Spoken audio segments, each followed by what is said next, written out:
And today we're able to celebrate what really should have happened on the 6th of August, but you know, sport. And that's it, it's throwing forward, isn't it? Saying, do you know what, I am Olympic champion, I'm here to celebrate, I'm here to compete tomorrow in Stockholm as Olympic champion, and not thinking backwards to what ifs. Absolutely not. I think now it's time for myself to embrace the results now, and also looking forward to Stockholm.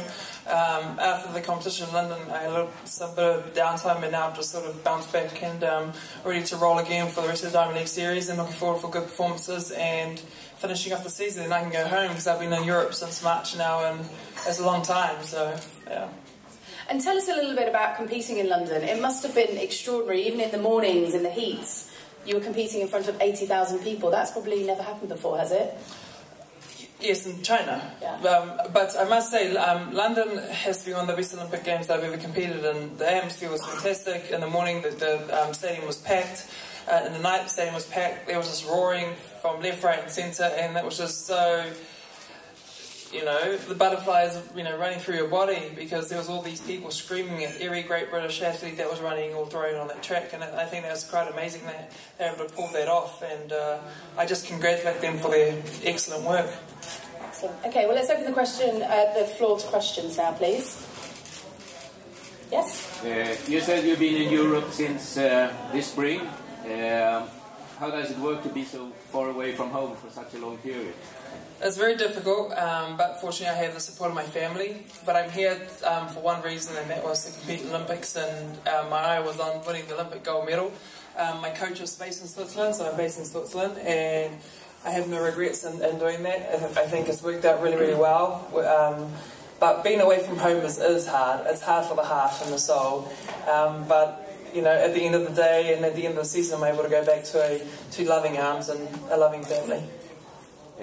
What has this Swiss coach, Jean-Pierre Egger, meant to you as a shot putter? He's made everything happen. He's basically made my career go further than what I thought it would, and he's just an amazing man.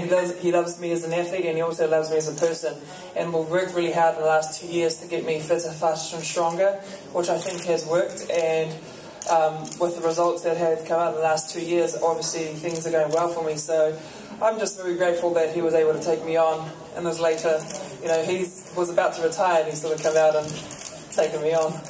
You talked about it made you faster, stronger, and what about the technique? Has it changed anything in your technique? Lots. He's got my technique and made it better. I mean, we've worked a lot on the details of the technique this year in particular. Last year was working on basic things, but improving on it as much as possible. But this year was a lot detailed and a lot more refined. Any questions? Gentleman at the back there? Let's hear a little bit about your feelings about the disqualification of Ostapchuk. Were you surprised? Did you have the suspicion? And how does it make you feel that you compete against competitors that don't? Do you know, unfortunately it happened.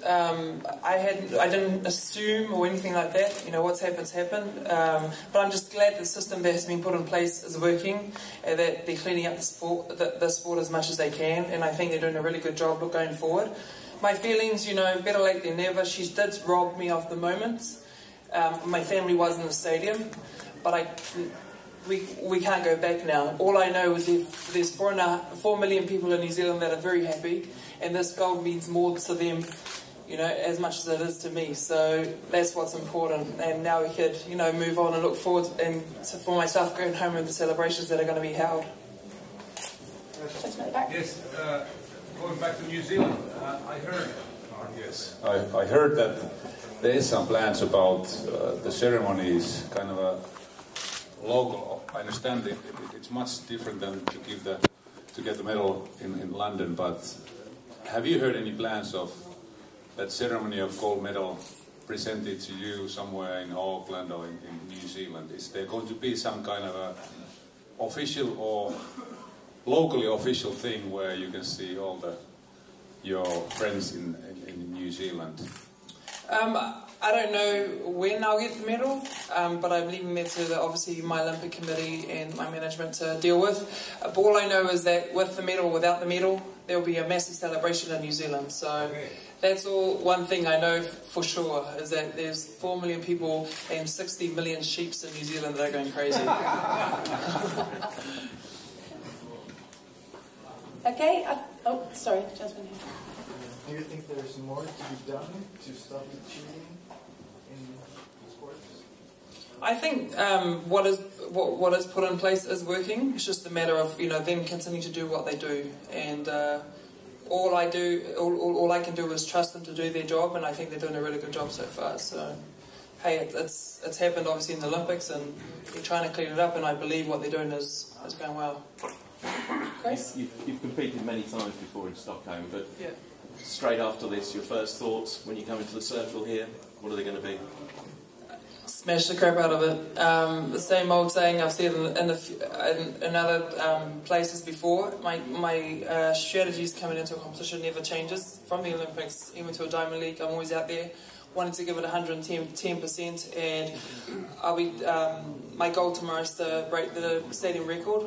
And that's actually the first time I've competed in the stadium in Stockholm, so it's going to be very exciting. I'm very excited to go back and compete after London, and looking forward to it. I think it's going to be great, and I hope there'll be lots of people there and lots of cheering.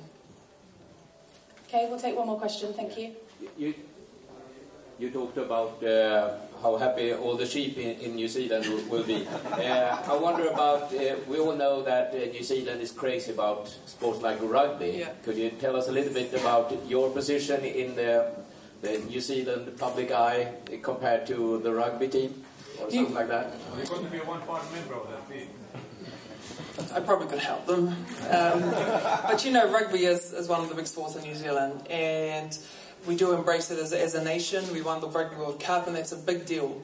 But I think we can never compete with rugby in New Zealand in general. But I actually believe and think that the public of New Zealand do embrace our Olympians and embrace our Olympian medalists, and give them, all the support that they have.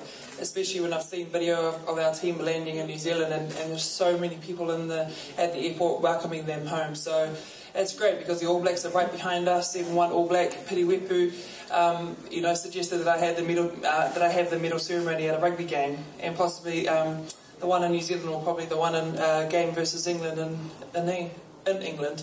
So we definitely have the support of one another as sports people in New Zealand, and the public's right behind us.